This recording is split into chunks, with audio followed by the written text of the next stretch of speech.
Tout le monde sur le serviteur Yves de Monaco. Peut-être ce qu'elle dit, les gens vont prendre ça mal. Ou bien il y a d'autres Ivoiriens qui vont prendre ça mal. Mais c'est la pure vérité. J'aimerais m'adresser un peu au gouvernement de Côte d'Ivoire.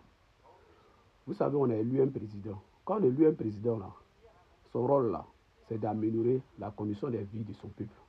Essayer de régler certains problèmes. On ne lui demande pas de régler totalement tous les problèmes, mais essayer au moins de s'occuper de sa population. On a élu un gouvernement en place.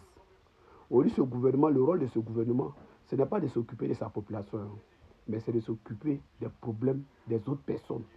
C'est-à-dire des problèmes que tu ne regardes même pas à la Côte d'Ivoire. Le président de la Côte d'Ivoire, là, au lieu de s'occuper des problèmes qui se passent en Côte d'Ivoire, il préfère s'occuper des problèmes des autres pays. Pourtant, son peuple est là pleurer. Pourtant, son peuple souffre. On a des problèmes en Côte d'Ivoire. Le pays, tout est devenu cher en Côte d'Ivoire. Les loyers ont augmenté.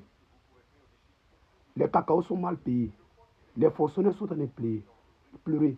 La jeunesse attend de fuir le pays.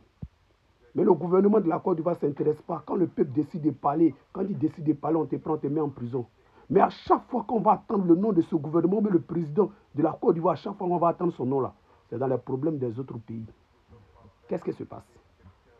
On a eu des présidents avant Alassane Ouattara, on a eu Bédié, on a eu Gbagbo. On n'a jamais attendu le nom de Bédié ni de Gbagbo dans les problèmes des autres pays. On n'a jamais attendu les noms des autres pays ou bien des pays qui font frontière à nous. Bon, aujourd'hui là, Alassane Ouattara, tu es au pouvoir, tu devrais, on a eu confiance à lui, on a accru à son idéologie, on a accru à son programme. Au lieu de s'occuper des problèmes du peuple, au lieu de s'occuper, essayer d'améliorer les conditions de vie de son peuple là. Mais à chaque fois qu'on va attendre le nom de notre président, c'est dans la bouche des autres présidents des autres pays, ou bien c'est dans le problème des autres pays. Pourtant, son peuple est là à pleurer. Pourtant, tout devient de plus en plus dur en Côte d'Ivoire. Pourtant, les Ivoiriens n'arrivent même plus à manger 2 fois par jour. Les Ivoiriens n'arrivent même pas à bien vivre. Mais à chaque fois, on parle de cela, toujours attendre de parler, de dire que non, le président Do. Hey, écoutez-moi très bien. Quand M. Tchani a parlé, il n'a pas accusé le peuple ivoirien. Il a accusé le gouvernement qui est en place. Il a accusé le président de la Côte d'Ivoire. C'est parce qu'aujourd'hui, là, vraiment, il y a des mots, quand on va parler, ils vont dire que non, tu ne respectes pas ton pays, tu ne respectes pas tes États. Mon cas, c'est dit la vérité. Notre président, son nom est trop dans beaucoup de choses. Son nom est un peu trop partout. Mais pourtant, là, quand on parle des problèmes des Ivoiriens, là, on ne les voit pas attendre de résoudre.